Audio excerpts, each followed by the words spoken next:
Orang yang kemudian bisa bersanding dengan Nabi, saya singkat saja. Satu, orang yang taat kepada Allah dan Rasulnya. Ketika ada seorang sahabat yang bertanya, "Ya Rasulullah, aku mencintai kamu. Aku yakin nanti kalau sudah masuk surga, gradeku tidak akan bisa bersanding dengan engkau. Aku tahu diri, kamu pasti di tempat yang paling tinggi. Sedangkan aku cinta kepada, bagaimana nanti di akhirat, walaupun masuk surga tanpa kamu?" Dari saking cintanya kepada baginda Nabi Sallallahu Alaihi Wasallam. Seperti tadi Al-Qaqa Al-Lausi ditanya, ceritakan tentang surga. Di dalam surga ada Rasulullah. Nah, dia bertanya kepada Rasulullah. Rasulullah kemudian ditanya begitu diam. Lalu turunlah Quran surat An-Nisa ayat 69. Ibu boleh cek itu dan bapak boleh cek. Siapa yang bisa bersama? Lalu kemudian di dalam ayat itu disebutkan,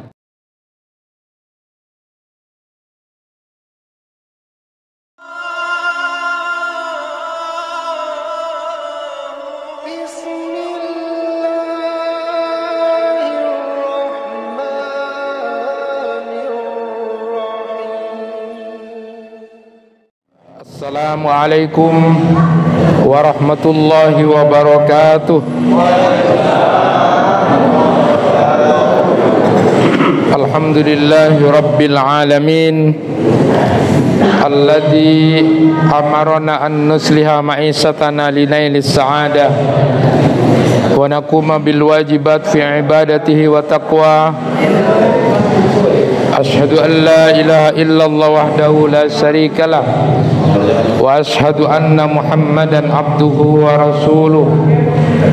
Allahumma salli ala Muhammad wa ala ali Muhammad kama sallaita ala Ibrahim wa ala ali Ibrahim innaka Hamidum Majid.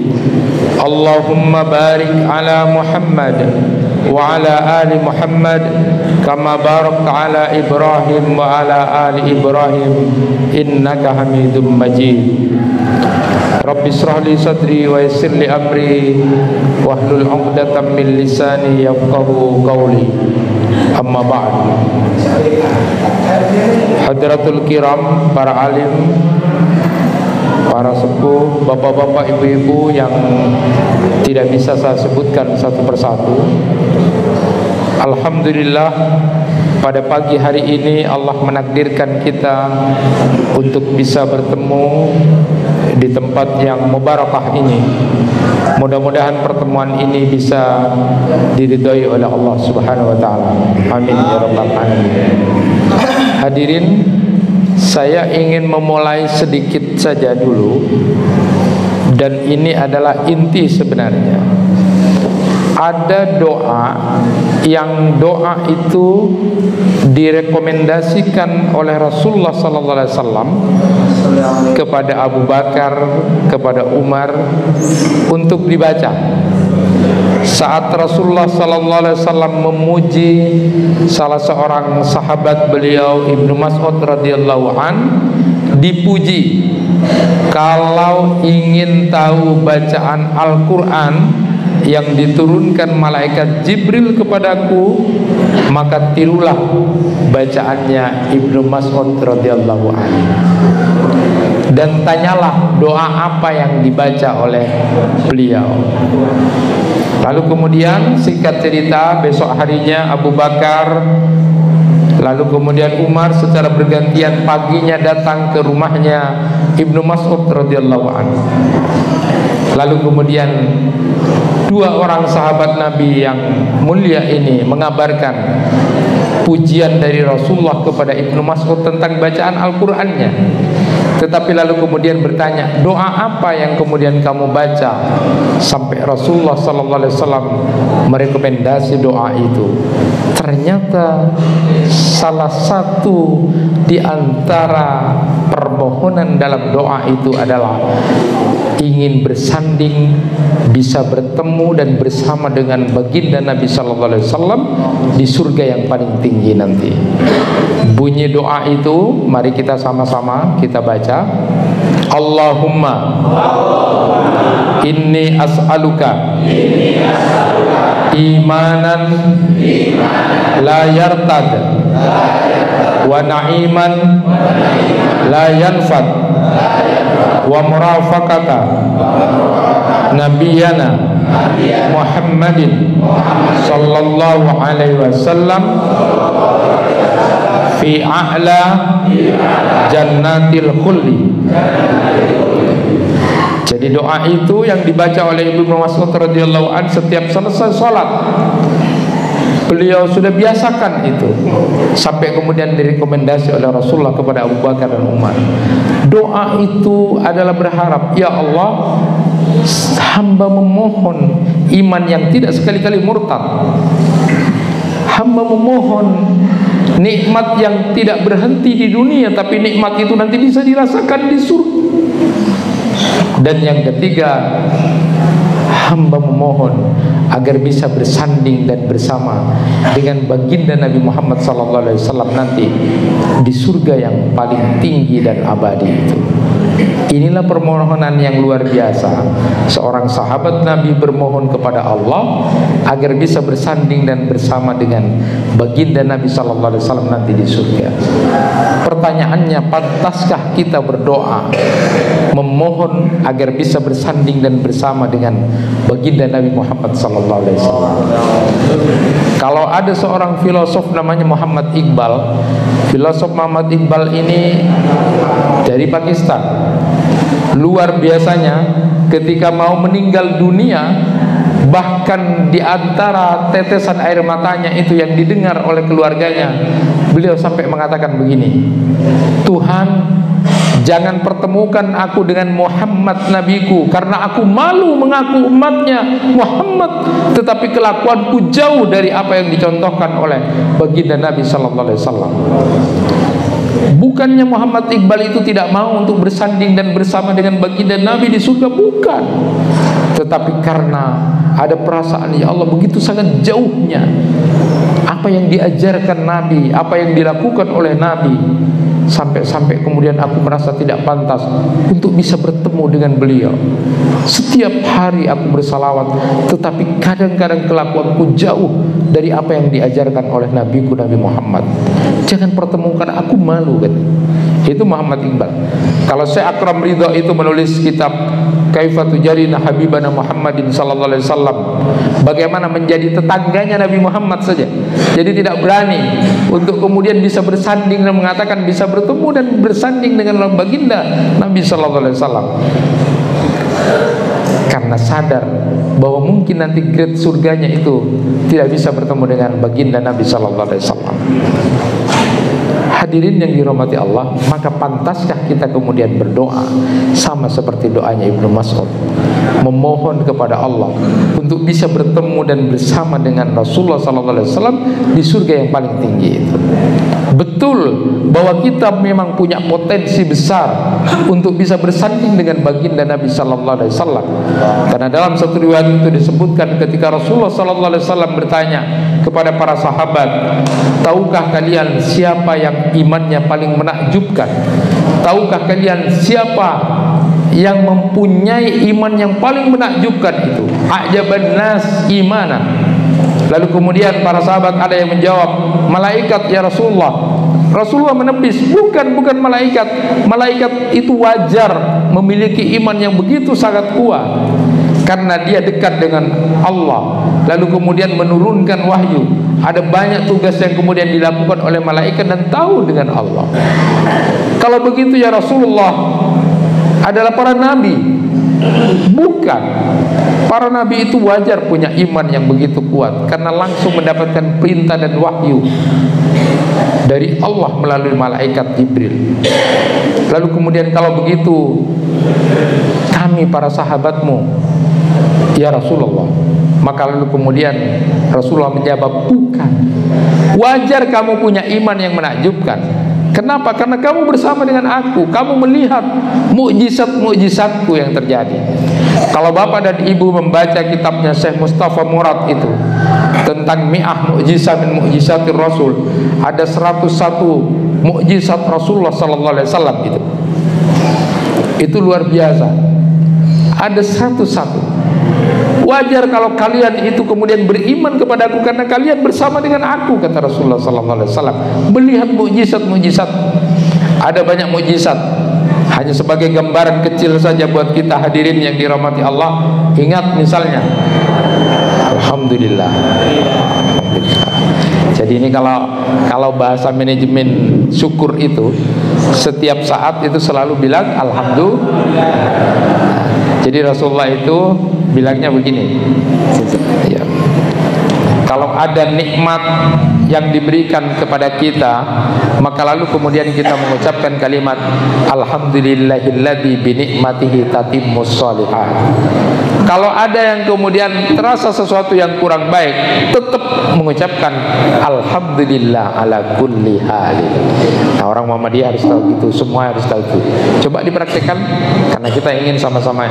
Kalau ada nikmat yang diterima, itu sesuatu yang bagus, sesuatu yang baik, maka kita baca alhamdulillahilladzi bi ni'matihi tatimmus shalihat. Kalau ada misalnya kita sekarang ditanya, kita lagi pilek, kita lagi sakit, ditanya, gimana kabarmu? Alhamdulillah ala kulli hal. Begitu, jangan kemudian aduh garu aku pilek wes asam uratku kambuh gitu. Nah, ada usah, langsung alhamdulillah ala kulli hal. Jadi manajemen alhamdulillah itu setiap hari Allah akan kemudian memberikan tambahan kepada kita. Kita lanjutkan. Ketika Rasulullah sallallahu alaihi wasallam ditanya tentang siapa yang imannya menakjubkan itu, lalu kemudian disebutkan para sahabat, wajar karena kalian bersamaku, kata Rasulullah.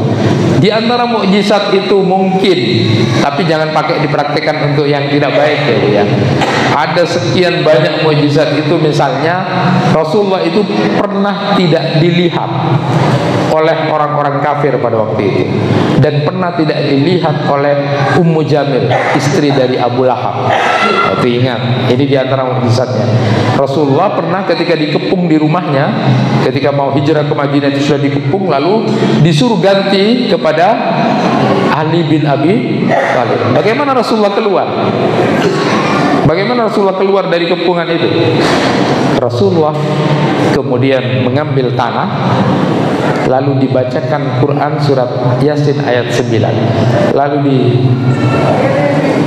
sehingga kemudian ada di kepala orang-orang kafir itu. Rasulullah kemudian lewat, tidak kelihatan. Quran surat Yasin ayat 9. Itu kata beliau, Syekh Mustafa Murad. Bagaimana bunyinya? Wa ja'alna min baini adihim saddaw wa saddaw fa'agsanahum fahum la yubsirun. Tapi itu jangan dipakai untuk macam-macam, Bu. Ya, biar tidak kelihatan orang. Jangan. Bagaimana juga ketika Rasulullah sallallahu alaihi wasallam tidak kelihatan, ketika Ummu Jamil, istrinya Abu Lahab itu kemudian ngamuk. Dia menyatakan bahwa katanya ada ayat yang turun yang menyatakan bahwa aku ini orang jahat. Kan ketika turun ayat tabbat yada abi lahabi wa tab, ya, sampai wamra'atuhu hammalatal hatab, dan istrinya Ummu Jamil itu disebutkan di situ.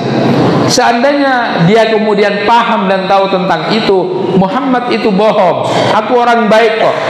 Tapi ternyata Ummu Jamil justru mencari Rasulullah. Mana Muhammad? Mana Muhammad? Padahal Nabi Muhammad itu bersama Abu Bakar di situ. Lalu kemudian tidak kelihatan. Apa yang dibaca oleh Rasulullah sallallahu alaihi wasallam? Quran surat Al-Isra ayat 45. Wa idza qara'tal Qur'an ja'alna bainaka wa bainal ladina la yu'minuna bil akhirah hijaban mastura. Ada hijab. Rasulullah waktu itu kemudian Abu Bakar sudah khawatir. Ya Rasul, Ummu Jamil itu ngamuk-ngamuk mencari engkau. Padahal Rasulullah ada di sebelahnya Abu Bakar, tapi tidak kelihatan. Ini diantara beberapa mukjizat. Bagaimana kemudian rencana-rencana jahat orang-orang kafir ketika kemudian salah satu diantaranya merencanakan membunuh Rasulullah SAW. Ketika itu ada ide dari Tariq bin Sulaim untuk membunuh Rasulullah. Muhammad itu nanti biasanya bersandar di Ka'bah, nanti kita bawa batu besar, lalu kemudian kita jatuhkan batu itu, ya. yang mengeksekusi itu ada seorang yang juga orang kafir, sudah siap. Tapi kemudian ketika sudah tinggal mengeksekusi, ternyata batu itu agak berpelan. Lalu Rasulullah kemudian menghindar sebentar dan tidak kena kepada Rasulullah. Bagaimana kalian kemudian tidak akan menjadi orang yang imannya kuat? Kalian bersama dengan aku, kata Rasulullah. Kalau kemudian pernah Rasulullah SAW di jarinya ini keluar air, bagaimana makanan yang sedikit kemudian menjadi banyak? Karena mukjizat dari Rasulullah SAW. Orang sekarang kalau ada orang yang sakti seperti itu, mungkin akan dicari, Pak. Tidak laku itu mubalik. Kiai Ustaz tidak laku. Cari yang, aku tak guru nengiku. Itu bisa jalan di atas air, jalan. Ini mungkin pengajiannya lebih sedikit nanti, banyak yang begitu. Nah, Rasulullah itu kemudian ada mukjizat yang banyak sekali. Maka wajar kalau kemudian para sahabat itu, kemudian kalian ini punya iman yang begitu. Tapi apa kemudian Rasulullah SAW gambarkan bahwa siapa orang yang imannya yang sangat menakjubkan itu adalah qaumun yaji'una min ba'di, satu kaum yang datang setelahku. Dia itu, kata Rasulullah, yu'minun, beriman kepadaku, walam yarawni, tetapi tidak melihat aku, dia percaya kepadaku, faulaika ikhwani, mereka itulah adalah saudara-saudaraku. Kita ini punya potensi besar disebut oleh Rasulullah sebagai saudara-saudara Rasulullah sallallahu alaihi wasallam. Maka wajar kalau kita kemudian memohon dan meminta kepada Allah, di antaranya setiap habis salat wajib, setiap habis salat sunnah, di antara doa yang kita panjatkan kepada Allah adalah Allahumma inni as'aluka imanan la yartad wa na'iman la yanfad wa murafaqatan nabiyyina Muhammadin sallallahu alaihi wasallam fi a'la jannatil khuld. Ataukah kemudian kita sama seperti pemikirannya Muhammad Iqbal, Tuhan jangan pertemukan aku dengan Muhammad karena aku malu bertemu dengan nabiku, tetapi kelakuanku jauh dari apa yang diajarkan Nabi. Kalau Rasulullah SAW begitu indahnya bermesraan dengan tetangga, tapi kadang saya suka bermusuhan dengan tetangga. Kalau Rasulullah SAW itu punya akhlak, suka kemudian memberikan hartanya dengan begitu sangat sukarela, tetapi aku ada banyak kebahilan di diriku. Rasulullah SAW saat ada azan dikumandangkan datang kemudian untuk salat berjamaah, tetapi aku menjadi orang yang malas. Bukankah ciri-ciri orang munafik itu tidak hanya dalam batasan 3 atau 4 yang dalam hadis itu? Bahkan saya ayat Al-Qarni itu menulis salah satu alam, ada 30 alamat tanda-tanda orang munafik itu. Malas saat sholat, cepet-cepet kalau sholat, merasa berat ketika sholat. Itu dalam bidang spiritual, itu perlu dicek diri kita. Bagaimana kemudian akan mengaku umatnya Nabi Muhammad dan akan mendapatkan syafaat manakala kemudian kelakuan kita masih jauh? Maka saya bilang itu, seandainya menjadi menteri pendidikan itu bulan Rabiul Awal ini suruh belajar, umat Islam itu suruh belajar tentang nabinya Nabi Muhammad SAW, tentang akhlaknya Nabi.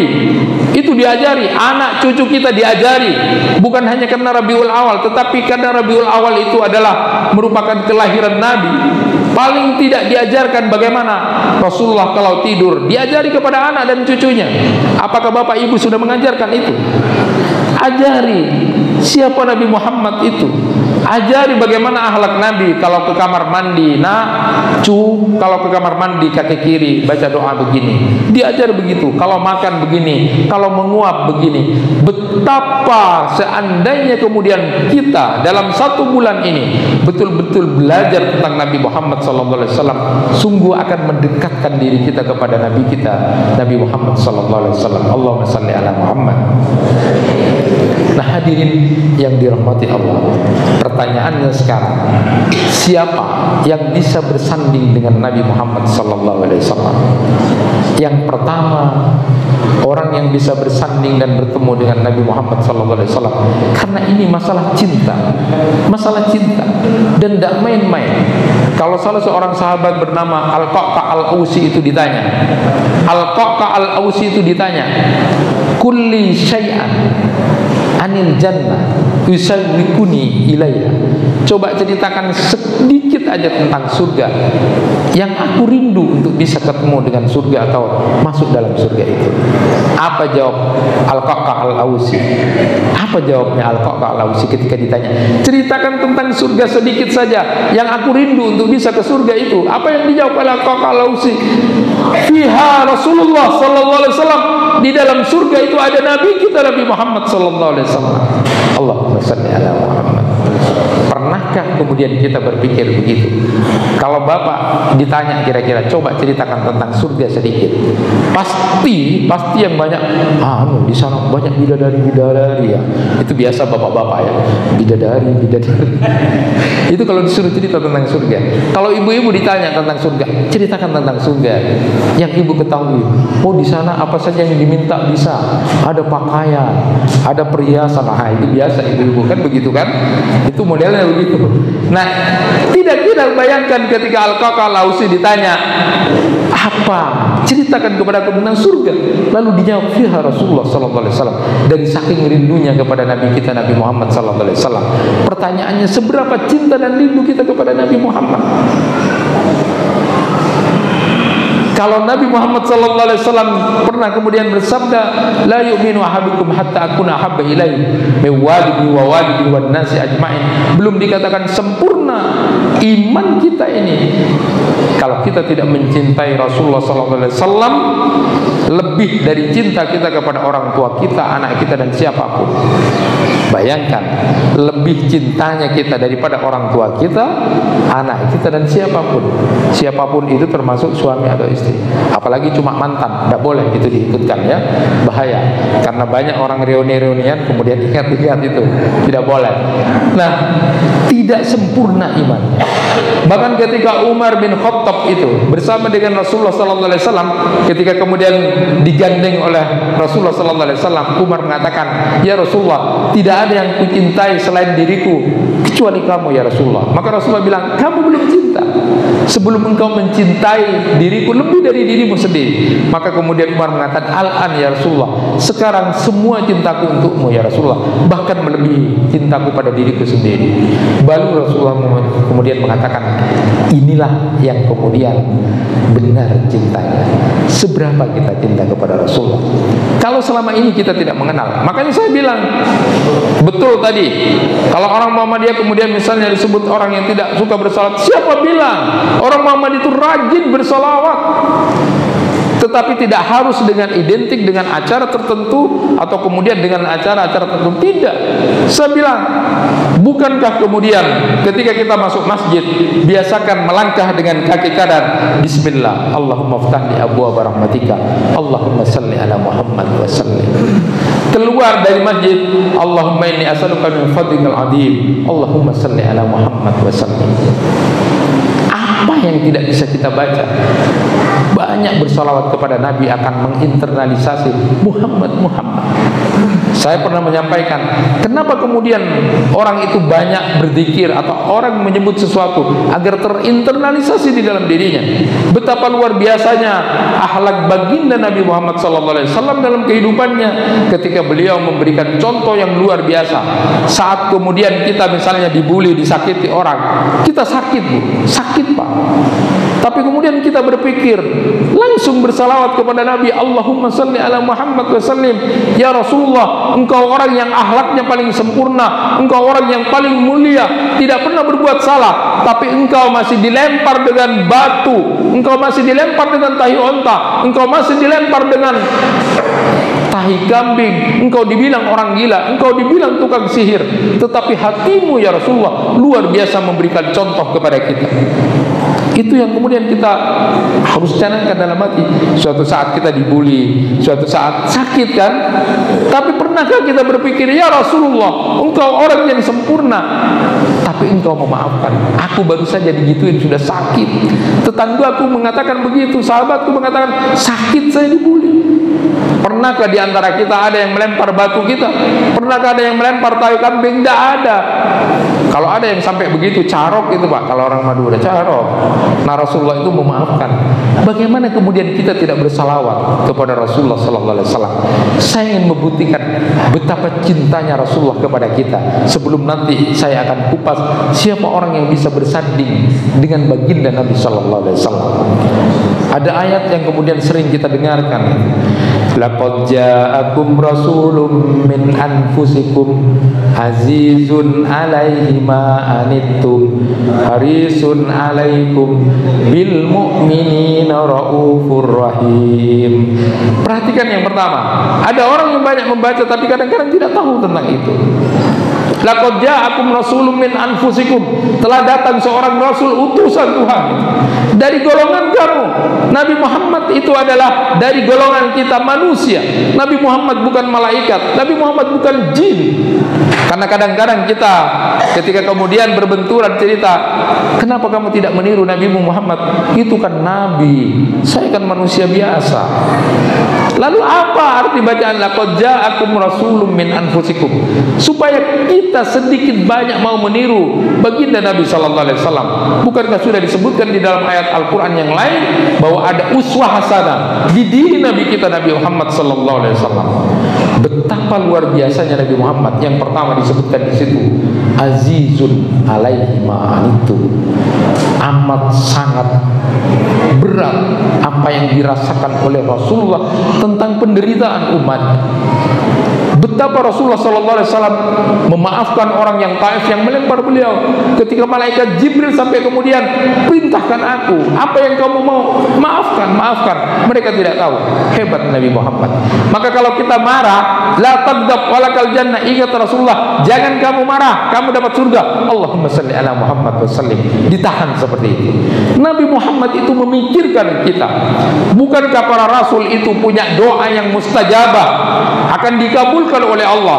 Tapi baginda Nabi sallallahu alaihi wasallam sengaja kemudian memending doanya yang mustajabah itu. Nanti doa ini aku peruntukkan nanti untuk umatku nanti di akhirat. Allahumma shalli ala Muhammad. Betapa cintanya Nabi Muhammad mengusahakan kita apa yang dirasakan oleh Nabi kita Nabi Muhammad sallallahu alaihi wasallam. Nabi Muhammad pun bahkan dalam satu riwayat ini disebutkan pada saat sudah di Sirat, pada saat sudah eskatologi itu sudah ada, mulai dari mizan, mulai dari hisab, kemudian semua tinggal kemudian sekarang tinggal lewat Sirat, jembatan untuk menentukan apakah kita jatuh ke neraka atau kemudian kita melewati Sirat itu. Ada yang kemudian seperti cepatnya seperti kilat, ada yang kemudian seperti orang yang berkuda, ada yang seperti orang lari, ada yang merangkak, ada yang pelan-pelan, ada yang jatuh kembali lagi. Nah, itu melewati Sirat. Tahukah apa yang dilakukan oleh baginda Nabi sallallahu alaihi wasallam? Setiap umatnya mau lewat di Sirat itu, Rasulullah ada di ujung Sirat itu. Lalu kemudian mengangkat tangan kepada Allah, ya Rabb, salim, salim, salim. Allahumma shalli ala Muhammad. Tuhan, selamatkan umatku, selamatkan umatku. Betapa luar biasanya baginda Nabi mencintai kita. Lalu bagaimana kemudian kita tidak tahu tentang Nabi kita Nabi Muhammad? Siapa yang berdosa kalau anak-anak kita, cucu-cucu kita tidak pernah mengenal Nabi Muhammad, tidak mengenal akhlaknya karena tidak diperkenalkan orang tuanya, tidak diperkenalkan oleh kakek dan neneknya. Mereka lebih kenal artis-artis Korea dari siapa yang bertanggung jawab itu. Bagaimana kemudian kita akan bertemu dan mengatakan kepada Rasulullah, saya memohon meminta syafaatmu ya Rasulullah, tapi kelakuan kita jauh. Apakah sama pemikiran seperti Muhammad Iqbal? Padahal Rasulullah sallallahu alaihi wasallam sudah azizun alaihi ma anittum. Rasulullah itu harisun alaikum. Itu yang kedua, Rasulullah menginginkan kita bahagia, Rasulullah menginginkan kita baik, Rasulullah menginginkan kita berada dalam ketaatan kepada Allah, hasilnya kita baik.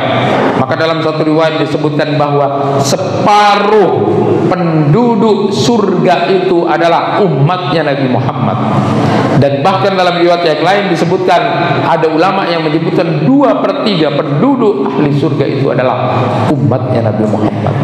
Maka banyak umat-umatnya para nabi yang lain merasa cemburu dengan apa yang dilakukan oleh baginda Nabi sallallahu alaihi wasallam. Karena cinta Rasulullah kepada kita. Lalu apa balasan kita? Maka perbanyaklah di antaranya Rabu Shalawat. Setiap di jalan, setiap Jumat. Tidak identik dengan harus ada acara tertentu. Maka kalau ada tuduhan orang Muhammadiyah tidak suka kepada salawat, itu kesalahan besar. Tetapi jadi orang Muhammadiyah juga jangan meninggalkan salawat. Datang, pergi, makan, apa saja, Allahumma sholli ala Muhammad, Allahumma sholli ala. Ibu ngelus dada karena disakiti orang, Allahumma sholli ala Muhammad. Ya Rasulullah, engkau memberikan contoh yang baik. Sakit ternyata ya Rasulullah, diginiin orang, padahal engkau lebih sakit dibilang orang gila. Ibu ada yang bilang orang gila? Belum. Langsung dimarahi sama ibu, didatangi, ditonjok, kamu yang ngomong. Tapi Rasulullah, Allahumma sholli ala Muhammad, engkau luar biasa, tapi engkau bersabar, Allahumma sholli ala Muhammad. Nah itu bagian dari orang yang kemudian mencintai Nabi. Hadirin yang dirahmati Allah, kalau doa seperti ini penting juga. Jadi Rasulullah itu menginginkan kita berada dalam kebaikan, kebahagiaan.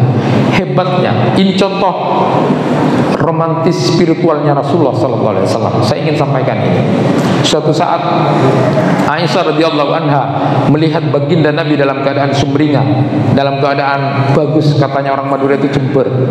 Lalu apa yang dilakukan Aisyah? Kalau ibu melihat suaminya dari luar dalam kondisi yang bahagia, senang, kira-kira apa ibu yang dilakukan ibu? Coba saya mau survei di orang Jawa ini. Kalau di Madura mungkin agak-agak sama juga. Kalau ibu melihat suaminya dari luar dalam keadaan senang gitu kan, sumringah, tiba nafsi kalau dalam bahasa di situ. Kira-kira apa yang dilakukan ibu? Kalau di Madura itu Bu, dua, saya survei itu. Satu katanya, seneng mas, ada apa? Cair ya. Tidak tahu kalau di sini saya apa benar apa begitu. Entok dah. Itu di Madura. Yang kedua, di survei juga yang agak-agak cemburuan. Apa kan? Kok guyu-guyu keluar gitu kan? Ada curiga. Itu survei. Kalau di sini kira-kira apa? Kalau melihat suaminya begitu? Mirip, sama, tidak jauh beda lah ya. Maka bagaimana Rasulullah SAW ini luar biasa untuk kita suami istri, dan ini ada kaitannya dengan doa. Bagaimana kemudian Rasulullah mencintai kita itu. Perhatikan, ketika melihat Rasulullah SAW dalam keadaan sumringah dan senang, itu yang diminta oleh Aisyah, dan itu bisa dipraktekkan ibu. Jadi kalau melihat suaminya lagi gembira, entah lagi di rumah atau dari luar, yang dilakukan Aisyah radhiyallahu anha mendekat ke dada Rasulullah sambil mengatakan bahasanya, ya Rasulullah, ud'uli. Bahasanya, sayang, doakan aku dong. Siap begitu Bu? Jadi kalau melihat bapak mulai besok kapan lagi senang, gimana Bu? Sayang, doakan aku dong. Minta doa, bukan minta. Kan tidak enak juga itu. Itu kalau ada yang viral itu tidak enak juga itu. Mas, saiki harga-harga naik kabeh. Iki naik.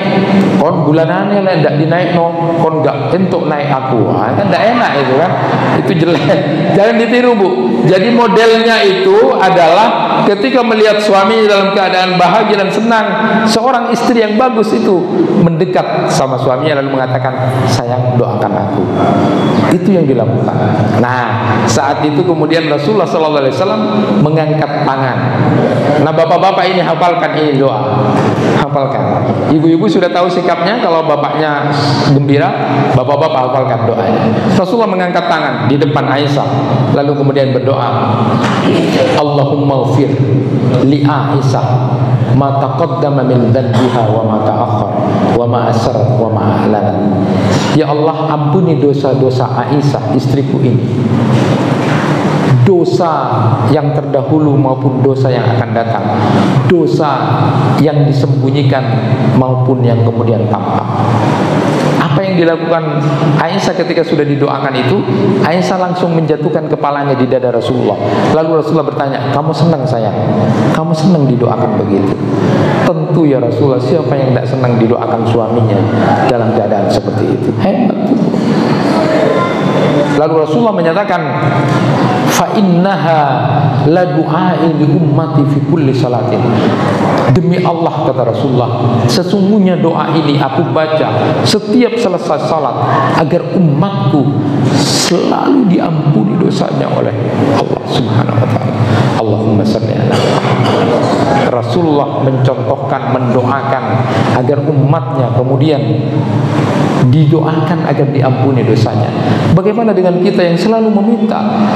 Bagian dari tanda kita mentalnya sehat adalah mendoakan orang-orang yang ada di sekitar kita. Ibu dalam waktu 1 menit sudah banyak melakukan kebaikan. Keluar, ada orang yang berdagang, masih belum ada yang beli. Ya Allah, lariskan dagangannya.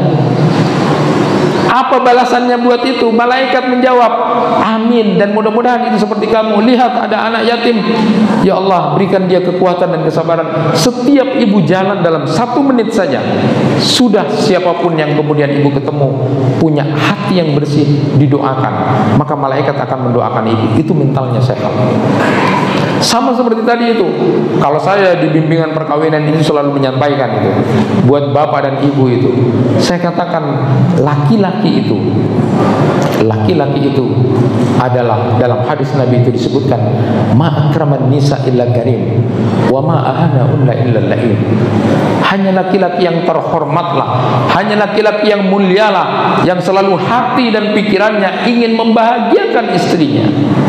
Laki-laki yang mulia, kata Rasulullah, laki-laki yang terhormat adalah laki-laki yang hati dan pikirannya selalu ingin membahagiakan istrinya. Satu. Makanya dalam khutbah nikah saya selalu sampaikan, ittaqillah fin nisa fa innahunna awanun fi aidikum akhadtumunna bi amanatillah wastahlaltum furujahunna bi kalimatillah. Takutlah kamu wahai para lelaki, takutlah kamu kepada Allah tentang urusan perempuan. Kamu mengambil dia sebagai amanat, yang amanat itu sebelumnya ada di orang tuanya. Maka sayangi istrimu sebagaimana orang tuanya selama ini menyayangi. Jangan sakiti dia sebagaimana orang tuanya tidak pernah menyakiti dia. Itulah yang dilakukan oleh Rasulullah SAW. Jangan pernah kau angkat tanganmu. Rasulullah itu tidak pernah mengangkat tangan dalam keluarga. Rasulullah mengangkat tangan itu kalau mau berperang dan berjihad. Tapi saat di rumah, betapa luar biasanya yang dilakukan oleh baginda Nabi Sallallahu Alaihi Wasallam. Karena hati dan pikirannya ingin memuliakan istri. Ini luar biasa. Laki-laki terhormat yang ingin memuliakan istrinya. Begitupun dengan seorang istri atau seorang ibu. Rasulullah Sallallahu Alaihi Wasallam berikan tanda wanita yang soleh itu satu, apabila dipandang suaminya selalu menyenangkan. Jadi mulai dari hari ini, walaupun sudah mulai kemarin-kemarin habis acara maulid ini, pokoknya berjanji ibu-ibu Aisyah, siapapun yang hadir ibu sekarang, setiap dipandang suaminya selalu menyenangkan. Siap? Siap. Tidak boleh mut-marumut, Bu. Oh, tidak boleh, Bu.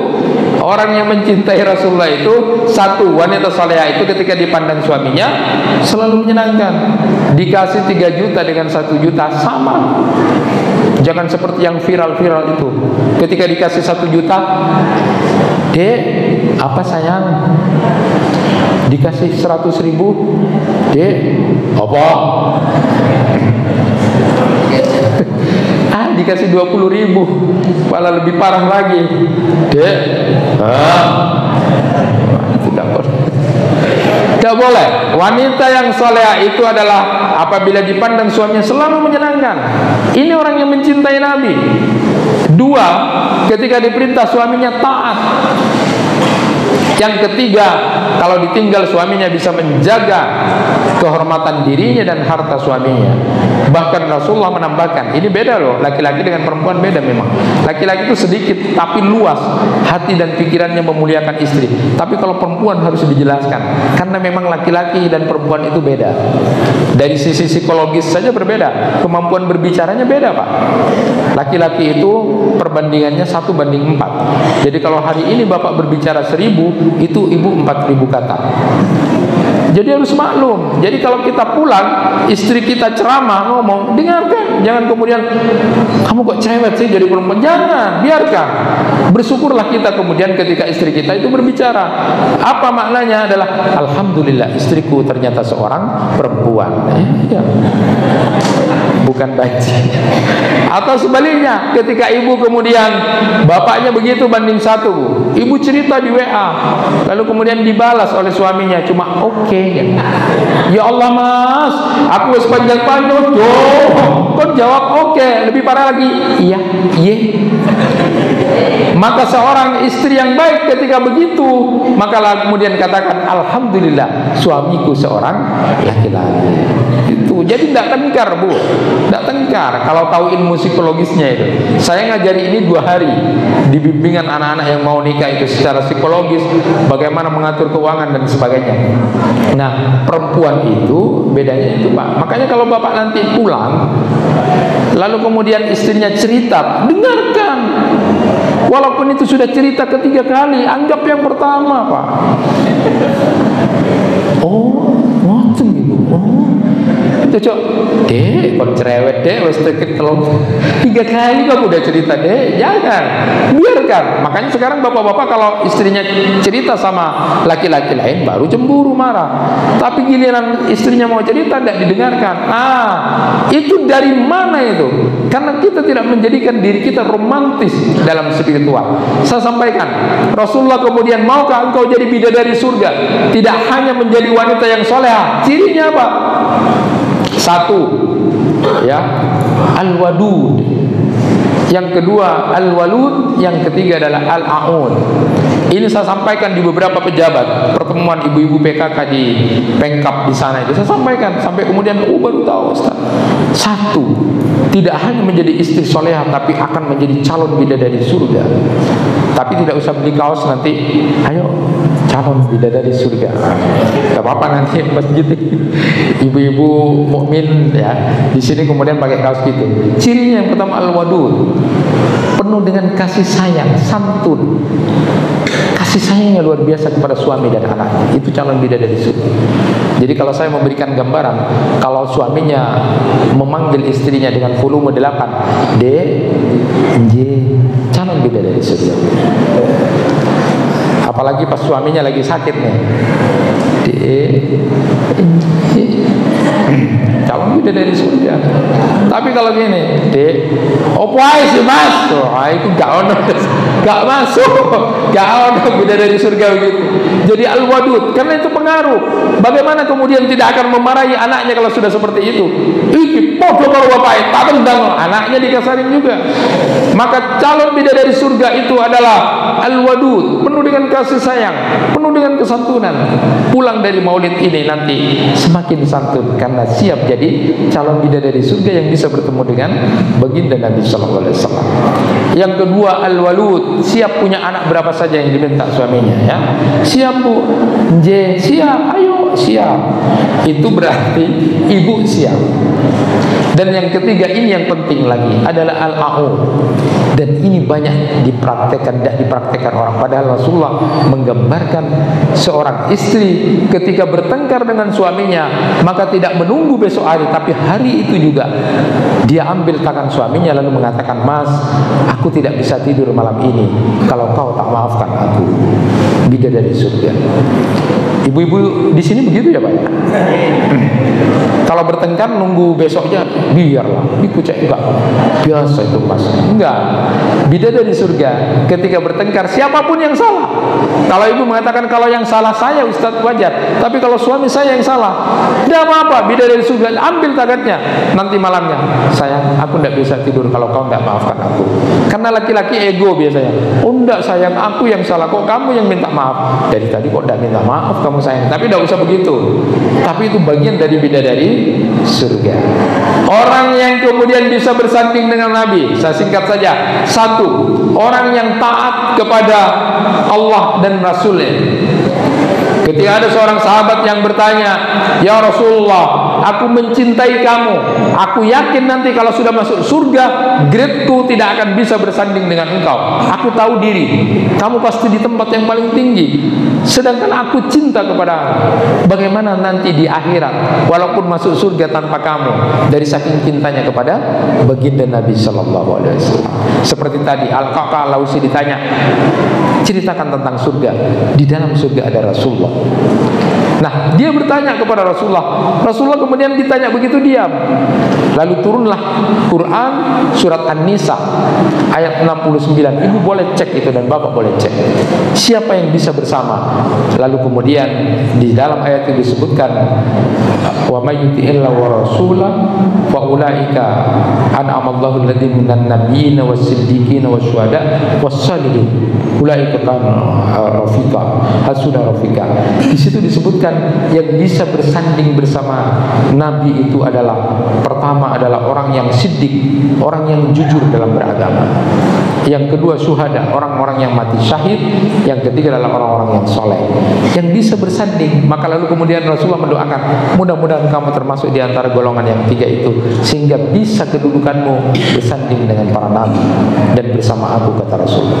Siapa orang yang bisa bersanding dengan Nabi? Yang taat kepada Allah dan buktikan itu. Orang yang taat kepada Allah dan Rasulullah yang bisa bersanding, bisa menjadi orang yang siddiq, jujur dalam beragama. Karena banyak orang yang tidak jujur dalam beragama.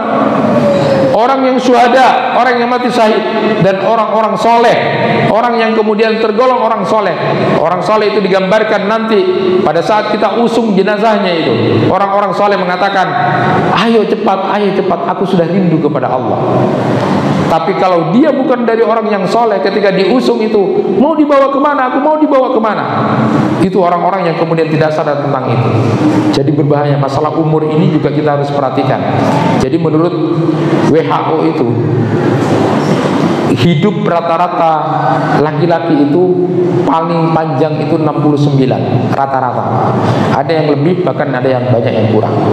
Sedangkan perempuan kemungkinan hidupnya itu adalah paling lama sekarang 74 tahun. Nah, ingat kan? Nah, jadi bapak-bapak sudah, aku berapa ya? 69, 74. Kalau Rasulullah SAW sudah bersabda, amar ummati ma baina sittina ila sab'ina wa kullu ma yajuzu dzalik. Umur umatku itu 60 sampai 70 tahun. Lebih dari 70 tahun ada tapi sedikit. Jadi kalau dokter-dokter itu kemarin pada tahun berapa itu kumpul semuanya, kalau manusia modern ini hidup sehat, mati karena sakit, paling lama itu 120 tahun. Tapi itu enggak. Maka gunakan sebaik-baiknya waktu yang diberikan Allah walaupun sebentar itu. Kenapa umatnya Nabi Muhammad itu umurnya pendek-pendek? Supaya tidak sombong, kata Imam At-Tirmidzi al-Hasan.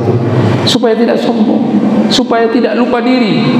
Tetapi walaupun umur mereka pendek, setiap melakukan kebaikan selalu dilipat gandakan. Dilipat gandakan 10 kali lipat, pasti itu. Dilipat gandakan menjadi 70 kali lipat, 100 kali lipat. Dan kalau sudah kelipatan 100 itu 700 bahkan unlimited, digantungkan kata para ulama kekuatan keikhlasan. Jadi kalau kuatnya ikhlas itu kuat, bisa unlimited. Tapi kalau biasa itu 10 kali lipat melakukan kebaikan. Kalau dosa 1. Makanya kalau nanti di mizan itu ada timbangan yang beratnya sama antara baik dan buruk, berarti sesungguhnya orang ini ketika di dunia banyak berbuat buruk. Karena kalau keburukan itu 1 saja, tapi kalau kebaikan dilipat gandakan, kok masih timbangannya sama? Itu berarti sesungguhnya secara hakiki dia banyak melakukan keburukan di dunia. Nauzubillah min dzalik. Nah, orang yang kemudian bisa bersanding dengan Nabi Muhammad SAW adalah orang yang kemudian taat kepada Allah dan Rasul. Yang kedua, siapa yang bisa bersanding? Ketika ada seorang yang bertanya kepada Rasulullah, mata sa'ah ya Rasulullah, kapan datangnya kiamat itu? Lalu dijawab oleh Rasulullah, dan jawaban ini cerdas. Rasulullah tidak menjawab apokaliptik. Apokaliptik itu adalah menentukan waktunya, tanggal ini, hari Jumat misalnya gini-gini. Tidak. Tetapi Rasulullah justru balik bertanya, karena yang esensi adalah ma'adattalah. apa yang kamu siapkan kalau kiamat itu terjadi. Jadi kita tidak usah pusing-pusing kiamat. Sudah dekat memang, dekat sudah. Tapi kita tidak usah pusingkan itu, karena itu rahasia Allah, rahasia kematian dan kapan terjadinya kiamat. Tetapi yang justru yang terpenting adalah ma'adatkala, apa yang kamu siapkan kalau kiamat itu tiba. Itu yang penting. Maka ketika Rasulullah ditanya siapa orang paling cerdas itu, orang yang paling cerdas itu adalah orang yang kemudian banyak mengingat kematian, dan yang kedua, bagus dalam menyiapkan kematiannya.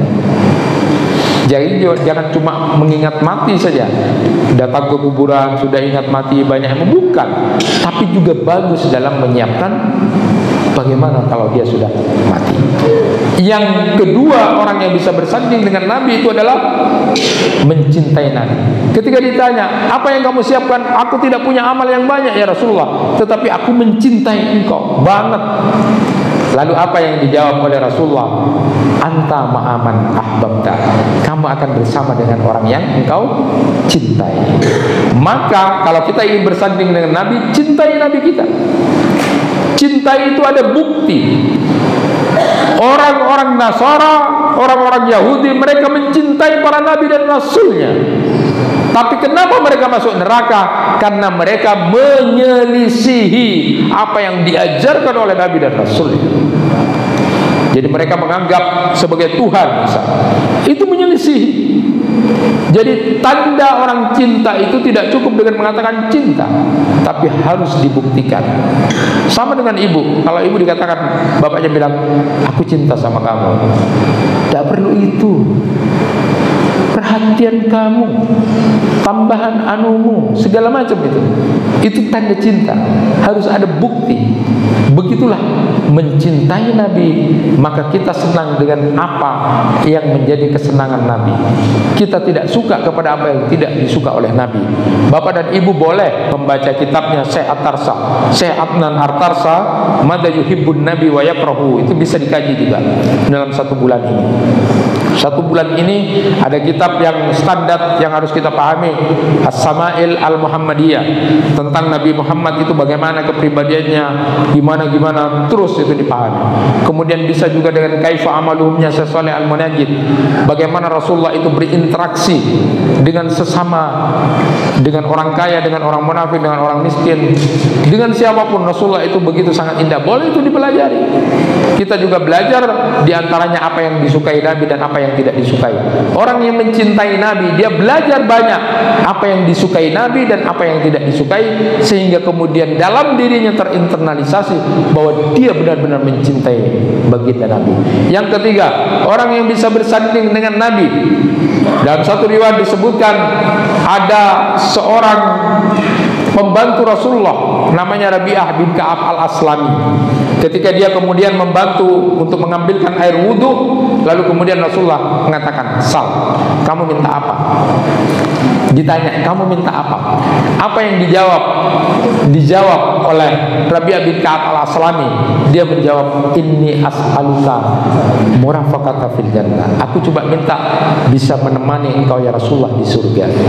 Rasulullah tanya lagi, "Gairu dalik, selain itu?" "Huwa dak, cukup itu saja ya Rasulullah."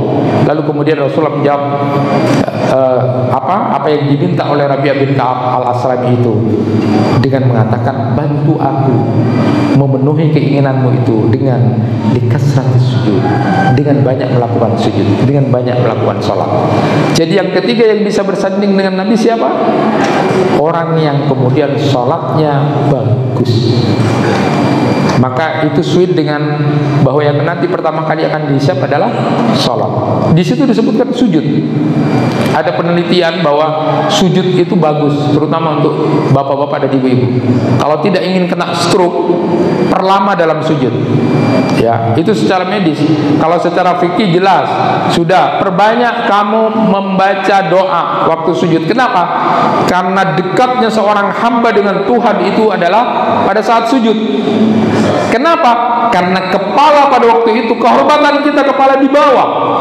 Maka perbanyak kamu minta kepada Allah. Maka secara medis pun kemudian bisa, hikmah yang bisa diambil ternyata, kalau tidak ingin kena stroke, perbanyak perlama dalam sujud. Karena ini otak ini butuh aliran darah dan oksigen.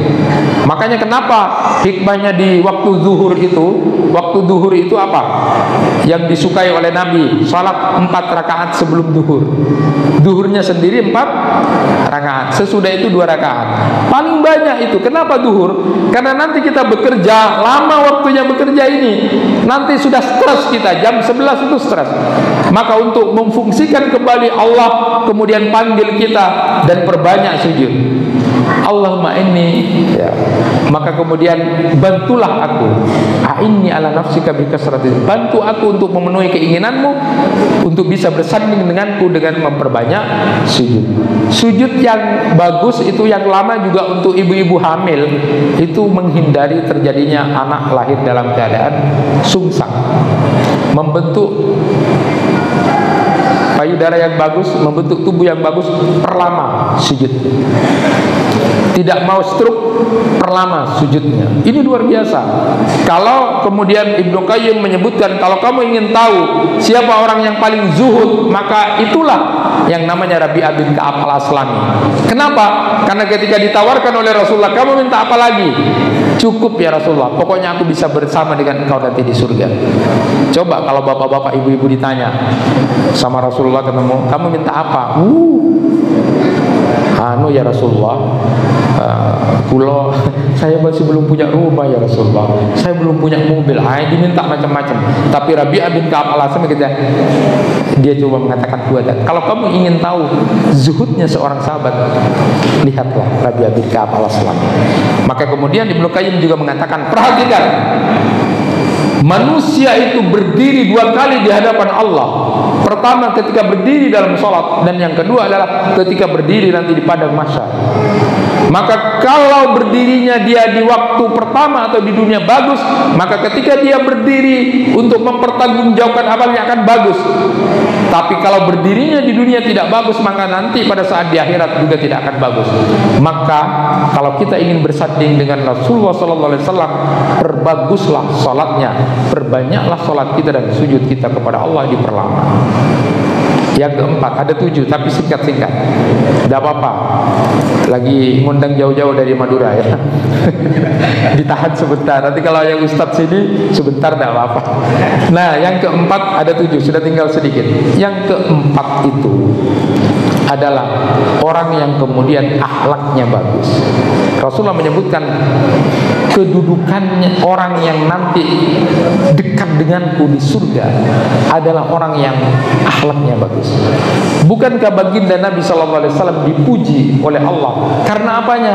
Wa innaka la'ala khuluqin adzim. Jadi Rasulullah itu dipuji oleh Allah karena kebagusan akhlak, bukan karena rupa. Walaupun rupa itu ada yang menyebutkan gantengnya Rasulullah itu lebih ganteng dari Yusuf. Bayangkan Bu, kalau lebih ganteng dari Yusuf. Tapi kemudian itu kemudian tidak diperlihatkan Allah. Yang dilihatkan adalah akhlaknya supaya bisa ditiru. Jadi kalau kita ingin bersanding dengan baginda Nabi adalah akhlaknya yang bagus. Belajar akhlak, belajar adab dan sopan santun. Bagaimana adabnya makan, bagaimana adabnya tidur, bagaimana adabnya bertetangga. Semua adab itu diajarkan kepada anak dan cucu kita, termasuk kita praktekkan. Kenapa? Karena akhlak yang baik itu nanti di mizan akan memberatkan kita. Yang kelima itu adalah orang yang banyak bersalawat kepada Nabi Sallallahu Alaihi Wasallam. Orang yang kedudukannya dekat denganku nanti di akhirat adalah orang yang bersalawat. Perhatikan, banyak bersalawat apa maknanya secara psikologis? Orang yang kemudian membiasakan diri bersalawat terinternalisasi di dalam dirinya Nabi Muhammad SAW. Saya ingin meniru Nabi Muhammad. Maka tidak mungkin ada orang yang rajin bersalawat tapi kok musuhan sama tetangga, kok masih melakukan hal yang tidak. Bagaimana dia kemudian akan menerapkan itu? Banyak bersalawat itu maknanya adalah ya Rasulullah, Allahumma shalli ala Muhammad. Saya harus berbuat baik sama tetangga karena begitulah perintah Nabi. Allahumma shalli ala Muhammad. Itu itu orang yang bersalawat. Perbanyak bersalawat. Allahumma salli ala Muhammad wa sallim. Allahumma salli ala Muhammad wa sallim. Karena Rasulullah begitu sangat mencintai kita, sampai pun di akhirat kita didoakan. Yang keenam, hampir terakhir. Yang keenam itu Rasulullah menyatakan, ana wa kafil yatim hakada. Aku dan yang mengurus merawat anak yatim nanti kedudukannya seperti ini. Alhamdulillah, Ananda tadi sudah dipanggil. Orang tuanya mudah-mudahan menjadi orang-orang yang mati syahid. Amin ya rabbal alamin. Dua orang yang dipanggil Allah di waktu Covid, dan sekarang Ananda ini kemudian siapapun yang merawat, baik itu PRM-nya, personalnya, siapapun yang merawat, siapa yang senang merawat, mengasuh anak-anak yatim itu, kedudukannya nanti di akhirat seperti ini, kata Rasulullah, dekat. Jadi silakan tinggal pilih mana yang bisa kita dekatkan diri kita dengan baginda Nabi. Ada yang bisa untuk mengurus, merawat, mengasuh anak yatim, konsisten di situ, nanti akan bersama dengan baginda Nabi. Yang kemudian konsisten dengan salawat, silakan. Yang konsisten dengan akhlak yang baik, atau kesemuanya tapi biasa-biasa saja, silakan. Yang konsisten dengan salat, silakan. Mana yang bisa dilakukan. Begitu indahnya ajaran agama kita, menyesuaikan dengan kemampuan dan apa yang ada pada kita.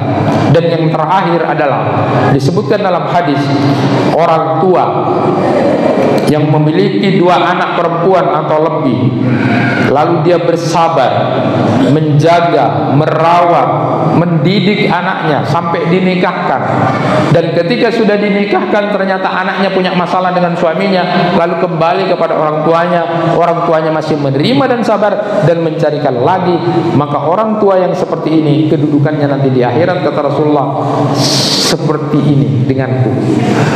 Betapa luar biasanya orang tua yang sabar merawat, mengasuh, mendidik anaknya, terutama anak-anak perempuan, untuk kemudian dicarikan jodoh.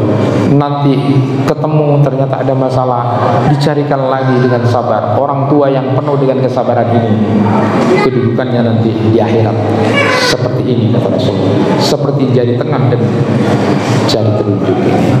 Hadirin, itu 7 orang yang bisa bersanding dengan baginda Nabi. Silakan, ini apa yang saya sampaikan mudah-mudahan bermanfaat. Diamalkan. Kita semua ingin mencintai Nabi.